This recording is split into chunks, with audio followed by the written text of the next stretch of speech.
Hey friends, இந்த வீடியோவில் நம்ம டைனமிக் மெமரி அலோகேஷன் அண்ட் பாயிண்டர்ஸோட யூசேஜ், நியூ டெலீட் அந்த ஆப்ரேட்டர்ஸ் பற்றியெல்லாம் கொஞ்சம் பார்க்கலாம். ஓகே, அண்ட் இதில் பார்த்தீங்கன்னா டைனமிக் அலோகேஷன்ன்றது என்ன, மெமரி வந்து நமக்கு ஒரு ப்ரோக்ராம் ரைட் பண்ணுறோன்னா எவ்வளோ வேரியபிள்ஸ் யூஸ் பண்ணுறோமோ அந்த வேரியபிள்ஸ்க்கு ஏற்ற மாதிரி மெமரிங்கிறது நமக்கு அலர்ட் ஆகணும் இல்லையா.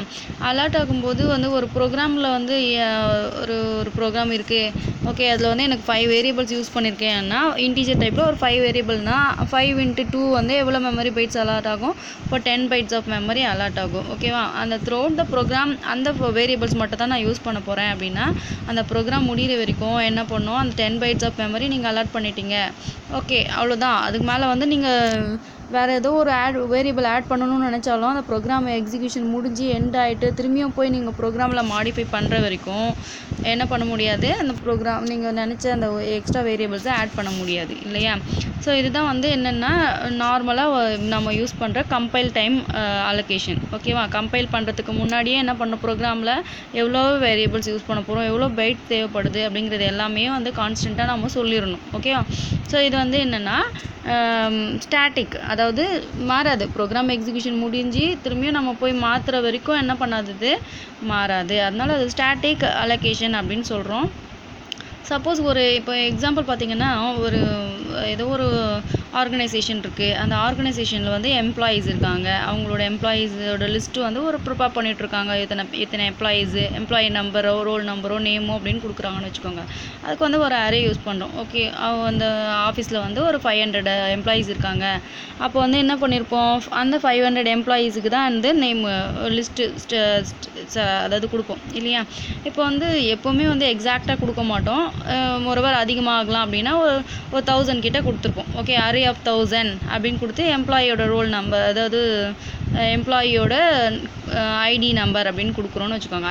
எம்ப்ளாயி ஐடி 1000 அப்படின்னு கொடுக்குறோன்னா அப்போ 1000 மெம்பர்ஸ் வரைக்கும் நம்ம இந்த அரே ப்ரோக்ராம் வச்சு எக்ஸிக்யூட் பண்ணிகிட்டே இருப்போம் இல்லையா. சப்போஸ் வந்து அந்த இயரில் பார்த்தீங்கன்னாக்கா நிறைய எம்ப்ளாயீஸ் வந்திருக்காங்க. ஓகே, அப்போ 1200 எம்ப்ளாயீஸ் வந்துட்டாங்க அப்படின்னா அப்போ வந்து அந்த ப்ரோக்ராம் என்ன பண்ணணும், நம்ம அதாவது change the size of the array இல்லையா. இந்த மாதிரி இல்லாமல் ஒரு நாள் வந்து திடீர்னு ஒரு 10 மெம்பர்ஸ் வந்து ட்ரான்ஸ்ஃபர் ஆகி போயிடுறாங்க, இல்லை ஒரு 2 மெம்பர்ஸ் வந்து என்ன ஆகுறாங்க, அதாவது வேலையிலேருந்து போயிடுறாங்க அப்படின்னு வச்சுக்கோங்க. அப்போ என்ன ஆகும், அதோட சைஸ் வந்து வேரி ஆகும். லிஸ்ட்டு வந்து நேம்ஸ் இருக்கிற எம்ப்ளாயீஸ் ஆட் ஆகும்போது க்ரோ ஆகும். அவங்க வந்து கொஞ்சம் வெளியில் போயிடுறாங்க அப்படின்னா அதுக்கேற்ற மாதிரி அதோட லென்த்து வந்து லிஸ்ட்டோட லென்த் வந்து ஷ்ரிங்க் ஆகும் இல்லையா. ஸோ இந்த மாதிரி டைமில் நமக்கு தேவைப்படுது அப்படின்னா தேவைப்படும் போது கொஞ்சம் ரன் டைம்லேயே ப்ரோக்ராம்லாம் சேஞ்ச் பண்ணாமல் ரன் டைம்லேயே நம்ம வந்து எக்ஸ்ட்ரா மெமரியை வந்து தேவைப்படுது. ஒரு 10 மெம்பர்ஸ் வந்துட்டுருக்காங்க, அது ப்ரோக்ராம் ரன் பண்ணி பார்க்கணும் அப்படின்னா என்ன பண்ணலாம், நம்ம ஒரு மெமரி ரன் பண்ணும்போதே மெமரியை வந்து அலாட் பண்ணி அதுக்கு யூஸ் பண்ண முடியும் அப்படின்னா அது வந்து கொஞ்சம் எஃபிஷியன்சியாக இருக்கும் இல்லையா. அதுக்காக நம்ம யூஸ் பண்ணுறது தான் என்னென்னா டைனமிக் மெமரி மேனேஜ்மெண்ட் டெக்னிக்ஸ். ஓகேவா, டைனமிக் மெமரி அப்படின்னா ரன் பண்ணும்போதே என்ன பண்ணலாம், மெமரியை ரெக்வஸ்ட் பண்ணி வாங்கி அதை யூஸ் பண்ணிவிட்டு சரி ஓகே எனக்கு முடிஞ்சிச்சு ஒர்க்கு, இதுக்கப்புறம் இந்த மெமரி வேணான்னா அதை வந்து ரிமூவ் பண்ணிடலாம், ஃப்ரீ பண்ணி விட்டுடலாம். இந்த டெக்னிக் தான் என்னென்னா டைனமிக் மெமரி மேனேஜ்மெண்ட். ஓகேவா, ஸோ நார்மலாக பார்த்தீங்க அப்படின்னா மெமரி அலோகேஷன் வந்து 2 waysல நடக்குது. என்னென்னா ஆல்ரெடி பார்த்த மாதிரி கம்பைல் டைம் அலோகேஷன், அதை என்ன சொல்லுவோம், நம்ம ஸ்டாட்டிக் அலோகேஷன் அப்படின்னா சொல்லுவோம். ஓகே, அதில் வந்து எக்ஸாக்டாக நம்ம ப்ரோக்ராம் கம்பைல் பண்ணதுக்கு முன்னாடி ரன் பண்ணதுக்கு முன்னாடியே என்ன பண்ணணும், இவ்வளோ வேரியபிள்ஸ் எனக்கு தேவை, இந்த நேமில் தான் நான் ஸ்டோர் பண்ண போகிறேன், இவ்வளோ பைட்ஸ் ஆஃப் மெமரி எனக்கு தேவைங்கிறத முன்னாடியே நம்ம கான்ஸ்டண்ட்டாக சொல்லிடணும். அந்த சொல்லி வச்சுருக்க அந்த மெமரிக்கு ஏற்ற மாதிரி தான் நம்ம ப்ரோக்ராம் எக்ஸிக்யூட் பண்ண முடியும். நடுவில் திடீர்னு எனக்கு இந்த வேரியபிள் விட்டுட்டேனே, இதை வந்து யூஸ் பண்ணணுமே அப்படின்னு ஞாபகம் வந்தால் ரன் பண்ணும்போது என்ன பண்ண முடியாது. ஓகே, அதை வந்து ப்ரோக்ராம் எக்ஸிக்யூஷன் முடிஞ்சுட்டு திரும்பியும் வந்து ப்ரோக்ராம்குள்ளே போய் எடிட் பண்ணி திரும்பியும் கம்பைல் பண்ணி ரன் பண்ண தான் முடியும் இல்லையா. ஸோ அது வந்து என்னென்னா compile time allocation. Okay, and run time allocation அப்படிங்கிறது வந்து டைனமிக், அதாவது மாறணும், மாற்றிக்கலாம், அடிக்கடி மாற்றிக்கலாம், வேணும்னா யூஸ் பண்ணலாம், வேணான்னா ஓகே வேணான்னா என்ன பண்ணலாம், ஒரு ரிமூவ் பண்ணிடலாம் இல்லையா. அது வந்து என்னென்னா ரன் டைமில் பண்ணுறதுனால அது வந்து run time allocation R dynamic allocation அப்படின்னு சொல்கிறோம். ஓகேவா. ஸோ இதில் பார்த்திங்கன்னா நார்மலாக கம்பைல் டைமில் பார்த்திங்கன்னா நீங்கள் யூஸ் பண்ணுற எந்தெந்த கால் ஸ்டேட்மெண்ட்டு, எந்த ஸ்டேட்மெண்ட் எக்ஸிக்யூட் ஆகிட்டுருக்கு, எந்த அட்ரஸில் எக்ஸிக்யூட் ஆகுது, எங்கே போயிட்டு திரும்பி ரிட்டன் ஆகுது, ரிட்டன் அட்ரஸ்லேருந்து அண்ட் வேரியபிள்ஸோட அட்ரஸஸ் அப்படிலேருந்து எல்லாமே எதை வச்சு பண்ணுறோம் அப்படின்னா மெயின்டைன் பண்ணுறது யார் அப்படின்னா ஸ்டாக் அப்படிங்கிற டேட்டா ஸ்ட்ரக்சர். ஓகேவா, ஸ்டாக்கு. ஓகே. அண்ட் டைனமிக் அலோகேஷனில் பார்த்தீங்கன்னா ஹீப் அப்படிங்கிற ஒரு டேட்டா ஸ்ட்ரக்சர் யூஸ் பண்ணோம். டேட்டா ஸ்ட்ரக்சருங்கிறது ஆக்சுவலி ஹீப் அப்படிங்கிறது ஃப்ரீ ஸ்டோர் அப்படின்னு சொல்லலாம். எங்கெல்லாம் மெமரி வந்து ஃப்ரீயாக இருக்கோ அதையெல்லாம் வந்து இது மெயின்டைன் பண்ணிகிட்ருக்கோம். ஸோ நீங்கள் வந்து எனக்கு ஒரு 10 bytes ஆஃப் மெமரி தேவை, திடீர்னு ஒரு 5 வேரியபிள் ஸ்டோர் பண்ணணும், 10 bytes தேவை அப்படின்னு நீங்கள் ரிக்வஸ்ட் பண்ணுறீங்கன்னா எங்கே வந்து 10 bytes வந்து அதாவது கண்டினியூஸாக இருக்கோ அதை பார்த்து உங்களுக்கு அலோகேட் பண்ணும். ஓகே, அது என்னது, டைனமிக் மெமரியை மெயின்டைன் பண்ணுறது எதுனா heap or free store. Okay, அப்போ வந்து அந்த கொடுக்கும், நீங்கள் வந்து அதை எடுத்து யூஸ் பண்ணலாம். ரன் டைம்லேயே வந்து ஓகே முடிஞ்சிச்சு அப்படின்னா என்ன பண்ணலாம், அதை வந்து அந்த மெமரியை திரும்பி ஃப்ரீ பண்ணி விட்டால் வேறு எதுக்காவது யூஸ் பண்ணலாம் இல்லையா. ஸோ அது வந்து என்னென்னா ஃப்ரீ பண்ணி விட்டுடலாம். ஓகே, இதுதான் என்னென்னா ரன் டைம் மெமரி அலோகேஷன். ஓகேவா. ஸோ இது வந்து முன்னாடி நீங்கள் வந்து கம்பைல் பண்ணதுக்கு முன்னாடியே எனக்கு இவ்வளோ மெமரி தான் தேவை, இத்தனை வேரியபிள்ஸ்க்கு அப்படிங்கிறதெல்லாம் தெரியணும்னு அவசியம் கிடையாது. ஓகேவா. ஸோ இந்த டைனமிக் மெமரியை பொறுத்த வரைக்கும் எங்கேயோ ஒரு 10 bytes நீங்கள் ரெக்வஸ்ட் பண்ணுறீங்க, அது எங்கே வேணால் இருக்கலாம், அந்த ஹார்ட் டிஸ்க்லேயோ இல்லை ரேம்லேயோ இல்லையா. ஸோ அது வந்து எந்த இடத்துல இருக்குங்கிறது நமக்கு தெரியணும். அந்த அட்ரஸை பாயிண்ட் பண்ணதுக்கு ஒரு வேரியபிள் வேணும் இல்லையா. அந்த அட்ரஸில் தான் நம்ம போயிட்டு வேல்யூ ஸ்டோர் பண்ணுவோம். திரும்பி வேணாம் போது அதை கிளியர் பண்ணிவிட்டு வந்துடும். ஓகே, ஸோ அந்த அட்ரஸை பாயிண்ட் பண்ணுறதுக்கு ஒரு வேரியபிள் தேவை இல்லையா. அதுதான் என்னென்னா பாயிண்டர்.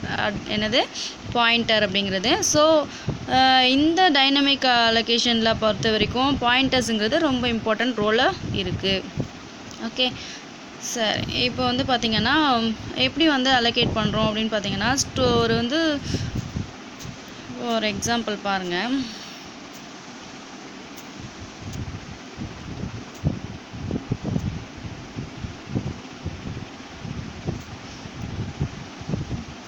ஓகே, ஃபஸ்ட்டு வந்து ஒரு மெமரி ஸ்பேஸை ரிக்வஸ்ட் பண்ணுறோம்.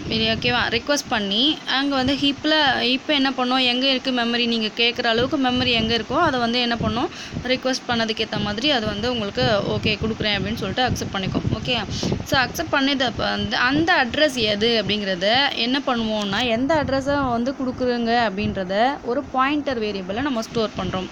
எப்போவுமே நார்மலாக வந்து வேரியபிள்ஸ் வந்து 2 டைப்ஸாக இருக்குது. நார்மலாக என்னென்னா ordinary variables or actual variable, இன்னொன்று வந்து பாயிண்டர் வேரியபிள். ஆக்சுவல் வேரியபிளில் நம்ம கான்ஸ்டன்ட் ஆர் டேட்டா ஐட்டம்ஸை நம்ம ஸ்டோர் பண்ணுவோம். ஓகேவா. அதுவும் வந்து ஒரு மெமரி அட்ரஸை தான் பாயிண்ட் பண்ணிகிட்ருக்கோம். அந்த மெமரி அட்ரஸில் நம்ம என்ன ஸ்டோர் பண்ணுவோம் அப்படின்னு பார்த்தீங்கன்னா நம்ம கொடுக்குற வேல்யூஸு, கான்ஸ்டன்ட்ஸ், நேம்ஸு இதெல்லாம் ஸ்டோர் பண்ணுவோம். ஓகே, அண்ட் பாயிண்டர் அப்படிங்கிறது என்னென்னா அது போய் ஒரு மெமரி அட்ரஸை பாயிண்ட் பண்ணும். மெமரி அப்படிங்கிறது என்னென்னா பாக்ஸஸ் இல்லையா. ஸோ அந்த ஒரு பாக்ஸை பாயிண்ட் பண்ணிகிட்ருக்கோம். அந்த பாக்ஸில் என்ன இருக்கும்னு பார்த்தீங்கன்னா அதில் ஒரு மெமரி அட்ரஸ் இருக்கும், அதில் வேல்யூ இருக்கும். ஆக்சுவல் வேரியபிளில், பாயிண்டர் வேரியபிளில் வந்து என்ன இருக்கும், அட்ரஸ் இருக்கும். ஓகேவா. அந்த அட்ரஸில் போயிட்டு என்ன பண்ணலாம், நம்ம ஏதாவது வேல்யூ ஸ்டோர் பண்ணணும்னா ஸ்டோர் பண்ணிவிட்டு வரலாம். ஓகேவா. ஸோ அதோட அட்ரஸை நம்ம ஒரு இடத்துல ஸ்டோர் பண்ணி வைக்கிறோம். ஓகே அப்படின்ட்டு. ஓகே, அதை வந்து அட்ரஸை ஸ்டோர் பண்ணதுக்காக ஒரு வேரியபிள் யூஸ் பண்ணுறோம். அதுதான் என்னென்னா பாயிண்டர் வேரியபிள். ஏன்னா நம்ம வேரியபிள் நேம்லாம் இங்கே கொடுக்கல, திடீர்னு ஒரு பேர் கொடுக்கணும். ரன் டைமில் போயிட்டு நம்ம வந்து வேரியபிளை வந்து யாராவது கொடுக்க முடியுமா, டிக்ளேர் பண்ண முடியுமா, யூஸ் பண்ண முடியுமா, இனிஷியலைஸ் பண்ண முடியுமா, எதுவும் பண்ண முடியாது. அதனால் என்ன பண்ணுறோன்னா ஒரு பாயிண்டர்ஸை க்ரியேட் பண்ணிக்கிறோம். பாயிண்டர் வந்து அந்த மெமரியை வந்து ஸ்டோர் பண்ணி வச்சுக்கும். எது புதுசாக கொடுக்குற மெமரி எதுவோ அதோட அட்ரஸை ஸ்டோர் பண்ணி வச்சுக்கோம். அந்த அட்ரஸில் கொண்டு போயிட்டு நம்ம இந்த வேல்யூ நீங்கள் கொடுக்க போகிற வேல்யூஸை ஸ்டோர் பண்ணி வச்சுட்டு இருந்து திரும்பி ஆக்சஸ் பண்ணிவிட்டு. ஓகே, C++-ஐ பொறுத்த வரைக்கும் பார்த்திங்கன்னா மெமரி அலோகேஷன் வந்து 2 டேட்டா ஸ்ட்ரக்சர் யூஸ் பண்ணி நடக்குது. ஒன்று வந்து ஸ்டாக்கு, ஓகே, ஸ்டாக் எதுக்கு பண்ணுறோம் அப்படின்னா, நம்ம கம்பைல் டைமில் நம்ம ஸ்டோர் பண்ணுற எல்லா வேல்யூஸும் ஸ்டோர் பண்ணுறதுக்கும், அண்ட் ஃபங்க்ஷன்ஸ் வந்து எந்த ஃபங்க்ஷன்லேருந்து எங்கே போகுது, கால் ஸ்டேட்மெண்ட் எது, கால் ஸ்டேட்மெண்ட்டு போயிட்டு திரும்பவும் ரிட்டன் வரும்போது எங்கே வரணும் அப்படிங்கிற அந்த மெமரி அட்ரஸ்லாம் எதில் ஸ்டோர் ஆகும் அப்படின்னு பார்த்தீங்கன்னா ஸ்டாக்கில் ஸ்டோர் ஆகும். ஓகே, அண்ட் ஹீப் அப்படிங்கிறது என்ன அப்படின்னு பார்த்தீங்கன்னா, அன்யூஸ்டு மெமரியெல்லாம் ஆர்கனைஸ் பண்ணிகிட்ருக்கோம். நம்ம வந்து ரன் டைமில், அதாவது டைனமிக்காக வந்து டைனமிக் அலோகேஷன் ரிக்வெஸ்ட் பண்ணுறோம் அப்படின்னா அதை மேனேஜ் பண்ணி கொடுக்குற வேலைலாம் வந்து யார் பார்ப்பாங்க, ஹீப் அப்படிங்கிற டேட்டா ஸ்ட்ரக்சர் தான் பார்க்கும். ஓகே, ஸோ இதில் பார்த்தீங்கன்னா டைனமிக் மெமரி அலோகேஷன் அப்படின்னு எடுத்துக்கிட்டாலே ஒரு 4 விஷயங்கள் நல்லா ஞாபகம் வச்சுக்கணும். அது வந்து ரன் டைமில் நம்ம கொடுக்குறோம். ஓகேவா, அதாவது ப்ரோக்ராமோட எக்ஸிக்யூஷனில் பாடி ஆஃப் த ப்ரோக்ராமில் வந்து நம்ம திடீர்னு ஏவே அப்படின்னா அந்த எவ்வளோ மெமரி வேணால் நம்ம ஆக்சஸ் பண்ணலாம். ஓகேவா, ஸோ அந்த மாதிரி ரன் டைமில் நம்ம வந்து மெமரி அலோகேட் பண்ணுறோம். அப்படி அலோகேட் பண்ணணுன்னா எப்படி அதை அச்சீவ் பண்ணுறோங்கிறது தெரியணும்.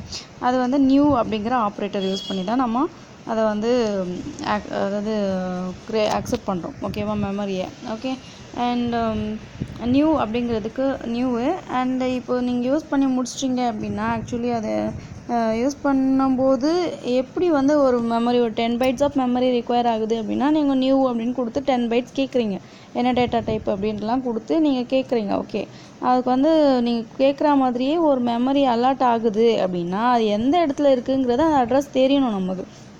ஸோ அந்த அட்ரஸை நம்ம ஒரு பாயிண்டர் வேரியபிளை ஸ்டோர் பண்ணி வச்சுக்கின்னு அந்த அட்ரஸ் அந்த பாயிண்டர் வேரியபிளை வச்சு தான் என்ன பண்ண போகிறோம், அந்த பர்டிகுலர் அட்ரஸில் வேல்யூவை ஸ்டோர் பண்ண போகிறோம், அதை திரும்பியும் எடுத்து ஆக்சஸ் பண்ண போகிறோம். ஓகேவா, ஸோ இதில் வந்து ஒன்று நியூ ஆப்ரேட்டர், அடுத்தது பாயிண்டர் வேரியபிளை வச்சு நம்ம அதோட உள்ள அந்த பர்டிகுலர் அட்ரஸுக்குள்ளே வேல்யூ எப்படி ஸ்டோர் பண்ணுறோம் எடுக்கிறோம் அப்படிங்கிறதுக்கு ரெஃபரன்ஸ் ஆப்ரேட்டர் யூஸ் பண்ணுவோம். ஆஸ்டிக் அப்படிங்கிற அந்த சிம்பிள் தான் என்னதுன்னா ரெஃபரன்ஸ் ஆப்ரேட்டர். ஓகே, ஸோ இது வந்து ஓகே, ஏன்னா ஆக்சஸ் பண்ணியாச்சு, இதுக்கப்புறம் எனக்கு அதாவது இதுக்கு மேலே வந்து நான் யூஸ் பண்ண போகிறதில்ல அப்படின்னா அந்த மெமரியை ஃப்ரீ பண்ணி விடணும். அதுக்கு என்ன ஆப்ரேட்டர் யூஸ் பண்ணுறோம் அப்படின்னா டெலீட் அப்படிங்கிற ஆப்ரேட்டர் யூஸ் பண்ணுறோம். ஓகேவா, ஸோ நியூவு, பாயிண்டர், அந்த ரெஃபரன்ஸ் ஆப்ரேட்டர், அப்புறம் டெலீட்டு, இவ்வளோ தான் வந்து விஷயம் இந்த பாயிண்டரில். ஓகேவா, ஸோ இதை நம்ம வந்து எப்படி வந்து அதை சின்டெக்ஸ் எப்படி இருக்கும், எப்படி யூஸ் பண்ணுறோம் ப்ரோக்ராம்லங்கிறத பார்க்கலாம்.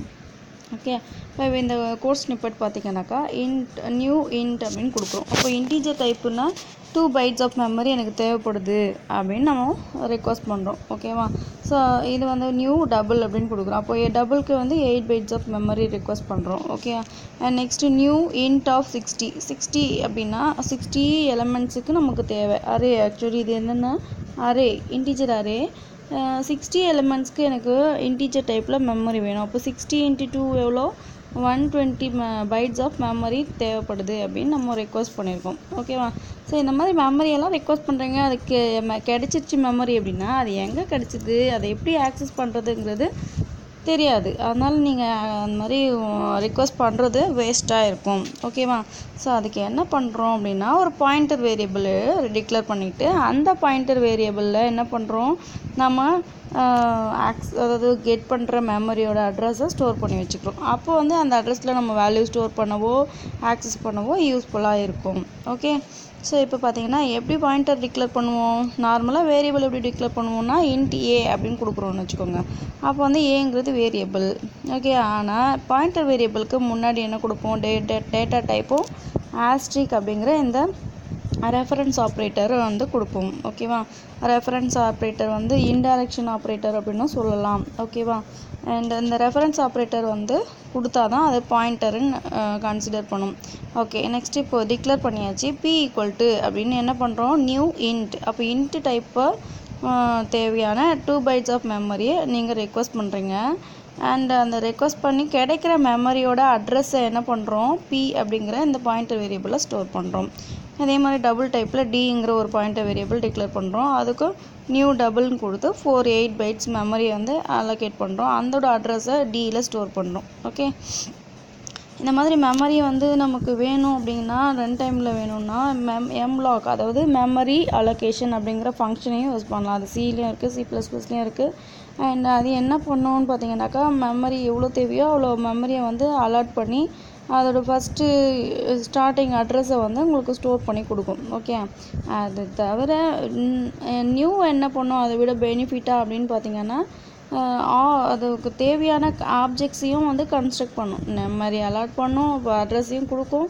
அண்ட் அட்ரஸை கொடுக்காது, மெமரி அலாட் பண்ணிவிட்டு ஆப்ஜெக்ட்ஸையும் கன்ஸ்ட்ரக்ட் பண்ணும். அதனால் நம்ம என்ன பண்ணுறோன்னா நியூ ஆப்ரேட்டர் யூஸ் பண்ணுறோம். ஓகே, அது இப்போது சப்போஸ் நம்ம யூஸ் பண்ணி முடிச்சிட்டோன்னா டெலீட் ஆப்ரேட்டர் யூஸ் பண்ணி என்ன பண்ணுவோம், டெலீட் பண்ணுவோம். இப்போ இங்கே பார்த்தீங்கன்னா p = நியூ கொடுக்குறோம் இல்லையா, இதுக்கு வந்து என்ன டேட்டா டைப்புன்னு நம்ம ஸ்பெசிஃபை பண்ணணும் pக்கு. ஓகே, இப்போ வந்து p அப்படின்னு நீங்கள் கொடுத்தீங்கன்னா delete p, அதாவது delete வேர் நேம், வேரியபிள் நேம் கொடுத்தாலே அந்த பர்டிகுலர் வேரியபிளில் எவ்வளோ பைட்ஸ் ஆஃப் மெமரி தேவைப்பட்டுச்சோ அந்த வேரியபிளுக்கு அதுக்கான எல்லா மெமரியும் ஃப்ரீ ஆகிடும். அதனால் அதுக்கு டேட்டா டைப்லாம் கொடுக்கணுன்னு அவசியம் கிடையாது. டெலீட்டுக்கு வெறும் நியூக்கு மட்டும் தான் என்ன கொடுக்கணும், டேட்டா டைப் ஸ்பெசிஃபை பண்ணணும். டெலீட்டுக்கு ஸ்பெசிஃபை பண்ண தேவையில்லை. வேரியபிளோட நேம், அதாவது பாயிண்டர் வேரியபிள் தான் நம்ம ஒரு யூஸ் பண்ணுறோம், அதனால் அந்த வேரியபிள் நேம் கொடுத்தா போதும். அதில் என்ன மெமரி இருக்கோ அது ஃபுல்லாக வந்து ஃப்ரீ பண்ணிவிடும். இதுதான் வந்து டெலீட்டோட சின்டாக்ஸ். ஓகே, ஸோ இதில் வந்து நிறைய ப்ரோக்ராம்ஸ் கொடுக்குறோம். இதில் வந்து என்ன பார்த்தீங்கன்னா மெயின் ஃபங்க்ஷனுக்குள்ளே டபுள் வேல் அப்படிங்கிற ஒரு பாயிண்டர் வேரியபிள் டிக்ளேர் பண்ணுறோம். அதுக்கு நல் அப்படின்னு நம்ம என்ன பண்ணுறோம், இனிஷியலைஸ் பண்ணியிருக்கோம். பாயிண்டர் வேரியபிளோட டிக்ளரேஷன் அண்ட் இனிஷியலைசேஷன். ஓகே, இப்போ வந்து நல்லுன்னு தான் நம்ம கொடுத்துருக்கோம். அதுக்கு வந்து ஒரு வேல்யூ வந்து டைனமிக்காக அலோகேஷன் பண்ணுறோம். வேல் = நியூ டபுள். அப்போ 8 பைட்ஸ் ஆஃப் மெமரி அலாட் ஆகும். யார் அலாட் பண்ணுவாங்க, ஹீப் டேட்டா ஸ்ட்ரக்சர் மூலமாக அலாட் பண்ணுறோம். அண்ட் அந்த மெமரியோட பிகினிங் அட்ரஸ், அந்த அட்ரஸை வந்து எதில் ஸ்டோர் பண்ணுறோம், வேல் அப்படிங்கிற பாயிண்டர் வேரியபிளை ஸ்டோர் பண்ணுறோம். ஓகேவா, ஆக்சுவலி வேரியபிளுங்கிறது ஒரு மெமரி பாக்ஸ் இல்லையா, பாக்ஸை பாயிண்ட் பண்ணிகிட்ருக்க ஒரு நேமு. அப்போ வந்து வேலுங்கிறது ஒரு பாக்ஸ், இங்கே பார்த்தீங்கன்னா தெரியும் உங்களுக்கு, அது வந்து ஒரு பாக்ஸு. அந்த பாக்ஸுக்கு வந்து பாக்ஸஸ் பாயிண்ட் பண்ணிகிட்ருக்கு வேல் அப்படிங்கிற வேரியபிள். ஓகேவா, அதுக்குள்ளே என்ன இருக்கும், நம்ம டபுள் டைப்புக்கு தேவையான 8 பைட்ஸ் ஆஃப் மெமரியோட பிகினிங் அட்ரஸ் இருக்கும். ஓகேவா, அப்போ அட்ரஸ் வந்து இங்கே இருக்கும். அப்போ வேலோட கண்டென்ட் என்ன அப்படின்னு பார்த்தீங்கன்னா அட்ரஸ் தான் ஸ்டோர் ஆகிருக்கும். ஓகேவா, அந்த அட்ரஸ் எங்கே இருக்கும், வேறு எங்கேயோ ஒரு இடத்துல இருக்க போகுது. ஓகே, அந்த அட்ரஸில் தான் நம்ம என்ன பண்ண போகிறோம், நம்ம கொடுக்க போகிற வேல்யூஸை போய் ஸ்டோர் பண்ண போகிறோம், அங்கேருந்து ஆக்சஸ் பண்ண போகிறோம். ஓகேவா, அப்போ இந்த ரெட் கலரில் கொடுத்துருக்கிறது வேல் அப்படிங்கிற வேரியபிளோட பாயிண்டர் வேரியபிளோட மெமரி. அதுக்குள்ளே என்ன இருக்குது, ஒரு அட்ரஸ் ஸ்டோர் ஆகிருக்கு. அந்த அட்ரஸ் எங்கே இருக்குது, இந்த க்ரீனில் ஒரு பாக்ஸ் கொடுத்துருக்கேன் இல்லையா, அதுதான் வந்து ஏ அப்படிங்கிற அட்ரஸ்ன்னு வச்சுக்கோங்க. 8 பைட்ஸ் ஆஃப் மெமரி. அதில் தான் என்ன பண்ண போகிறோம், நம்ம வேல்யூ எடுத்துகிட்டு போய்ட்டு ஸ்டோர் பண்ண போகிறோம், திரும்பி ஆக்சஸ் பண்ண போகிறோம், ரிமூவ் பண்ண போகிறோம். ஓகேவா, அப்போது ஏ அப்படி வேல் அப்படின்னு கொடுத்தீங்கன்னா என்ன இருக்கும், அது ஏங்கிற ஒரு அட்ரஸ் தான் இருக்கும். அப்போ அதுக்குள்ளே நம்ம ஸ்டோர் பண்ணுற வேல்யூ ஆக்சஸ் பண்ணணுன்னா ஆஸ்ட்ரிக்குங்கிற அந்த ரெஃபரன்ஸ் ஆப்ரேட்டரை கண்டிப்பாக கொடுக்கணும். அப்போ தான் அந்த பர்டிகுலர் மெமரிக்கு போய்ட்டு அதுக்குள்ளே என்ன வேல்யூ இருக்கோ அதை எடுக்க முடியும், ஸ்டோர் பண்ண முடியும், எல்லாமே முடியும். ஓகேவா, அப்போ நம்ம இந்த கான்செப்டை பொறுத்த வரைக்கும் ஆஸ்ட்ரிக் வேல் அப்படின்னு கொடுத்தோன்னா அந்த பாயிண்டர் வேரியபிளோட வேல்யூ, அந்த பாயிண்ட் பண்ணிகிட்ருக்க மெமரியில் இருக்க வேல்யூன்னு அர்த்தம். ஓகேவா, ஓகே, நெக்ஸ்ட்டு அதையும் அது வந்து ரீட் பண்ணும்போதும் என்ன பண்ணுறோம், வேல் சிஅவுட்டில் ஆஸ்ட்ரிக் வேல் கொடுக்குறாங்க. இப்போ வேல்யூ வந்து டிஸ்பிளே ஆகும். ஓகே, இதுக்கப்புறம் எனக்கு தேவையில்லை இந்த மெமரி அப்படின்னா என்ன பண்ணலாம், நம்ம டெலீட் வேல் அப்படின்னு கொடுத்தோன்னா,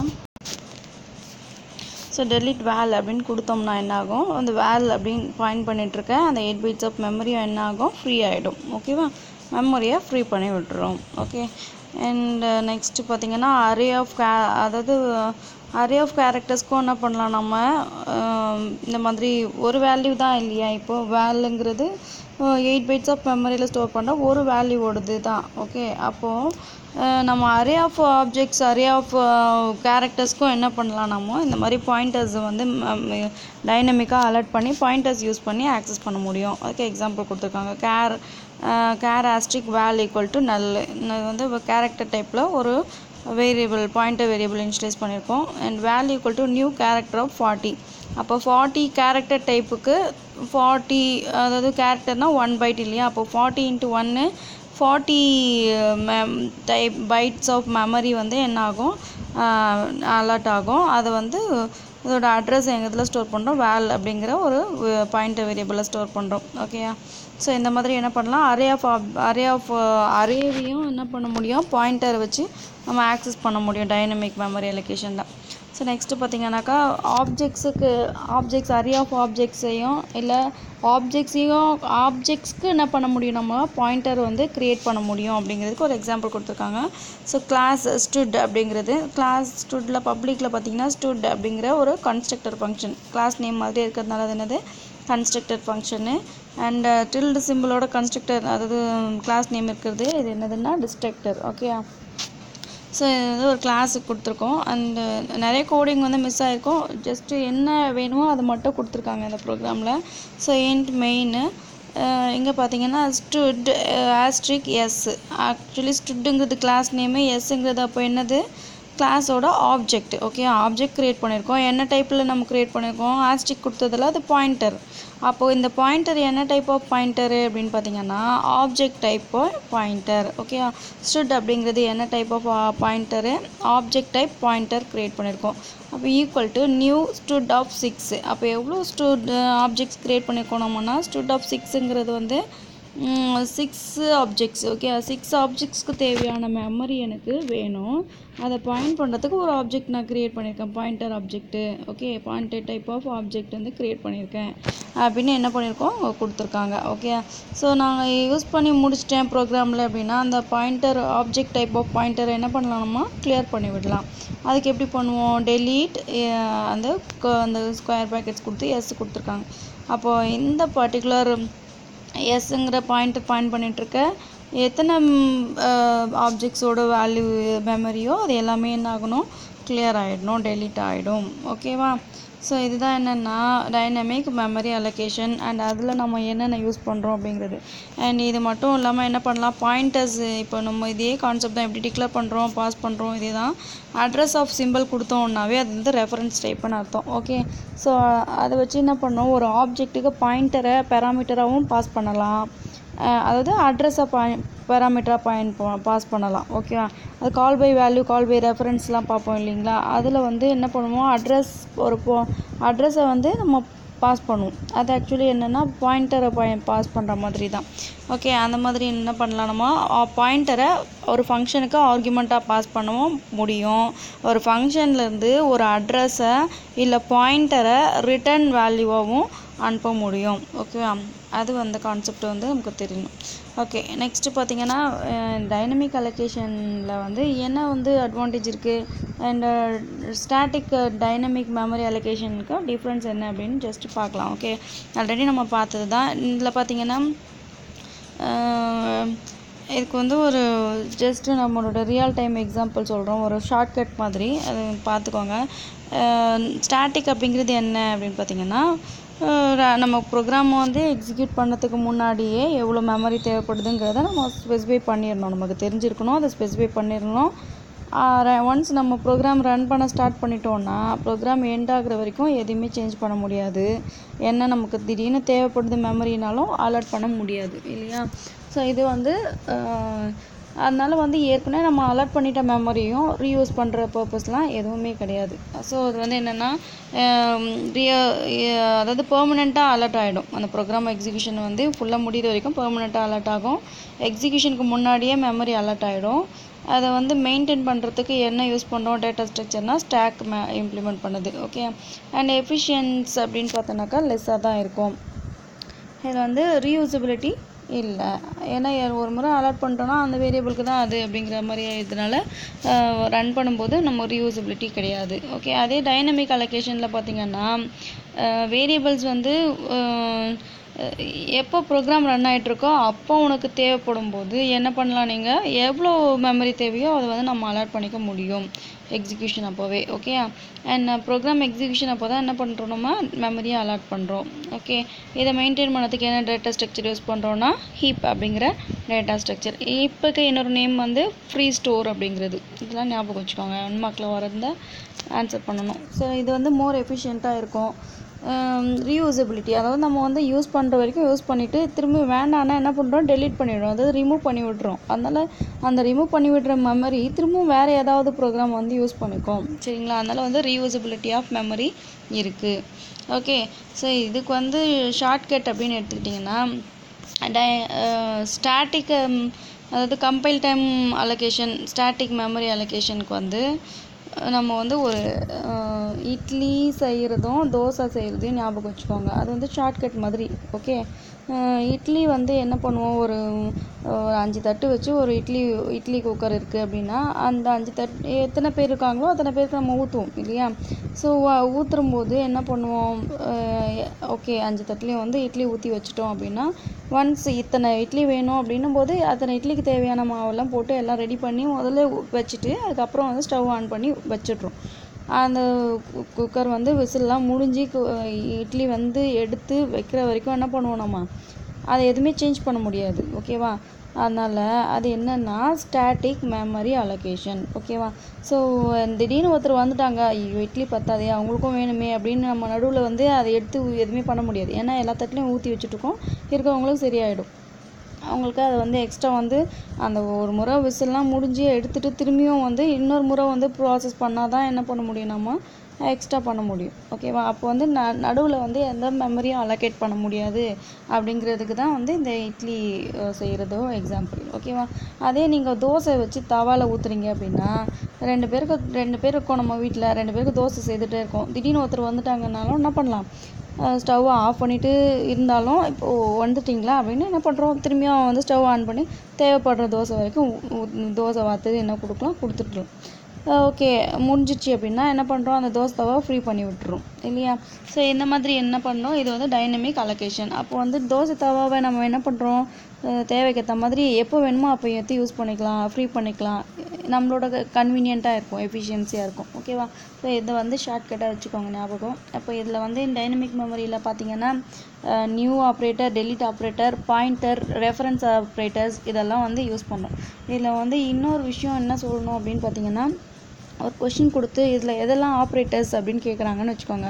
அது வந்து ஒன்று size of, new, delete, all the above அப்படின்னு கேட்டால் என்ன பண்ணணும், ஓகே இதில் வந்து ப்ளஸ்ஸு மைனஸு அந்த மாதிரிலாம் சிம்பிள்லாம் எதுவும் இல்லை, இப்போ எதுவுமே வந்து இது ஆப்ரேட்டர் கிடையாது அப்படின்னு இருக்கக்கூடாது. ஓகே, எல்லாமே என்னது ஆப்ரேட்டர். சைஸ் ஆஃப்ங்கிறது வந்து ஒரு ஆப்ரேட்டர். அது என்ன பண்ணோம் அப்படின்னு பார்த்தீங்கன்னா, ஒரு வேரியபிள் கொடுக்குறீங்க, இப்போ ஏ அப்படின்னு ஒரு இன்டீஜர் வேரியபிள் கொடுக்குறீங்க, சைஸ் ஆஃப் ஏ அப்படின்னு கொடுத்தா அப்போ அந்த ஏங்கிற வேரியபிளுக்கு எவ்வளோ மெமரி பைட்ஸ் தேவைப்படுது அலர்ட் ஆகிருக்கு அப்படிங்கிறத ரிட்டர்ன் பண்ணும். அப்போ 2 அப்படிங்கிறது இது ரிட்டர்ன் பண்ணுற வேல்யூ, 2 பைட்ஸ் ஆஃப் மெமரி. ஓகேவா, அப்போ சைஸ் ஆஃப்ங்கிறது ஒரு ஆப்ரேட்டர், நியூங்கிறது ஒரு ஆப்ரேட்டர், டெலிட்டுங்கிறது ஒரு ஆப்ரேட்டர். ஓகேவா, இது ஞாபகம் வச்சுக்கோங்க.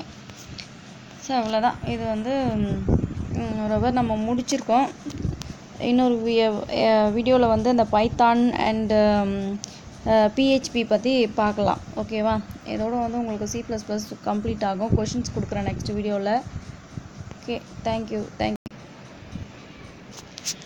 ஓகே, இந்த வீடியோவில் வந்து இதுக்கு மெட்டீரியல் தனியாக தான் கன்ஸ்ட்ரக்ட் பண்ணியிருக்கேன் இந்த பிடிஎஃப். அதனால் இந்த பிடிஎஃபோட லிங்க் வந்து டிஸ்கிரிப்ஷனில் ஷேர் பண்ணுறேன். அது வேணுன்றவங்க பார்த்து டவுன்லோட் பண்ணி யூஸ் பண்ணிக்கோங்க. ஓகே.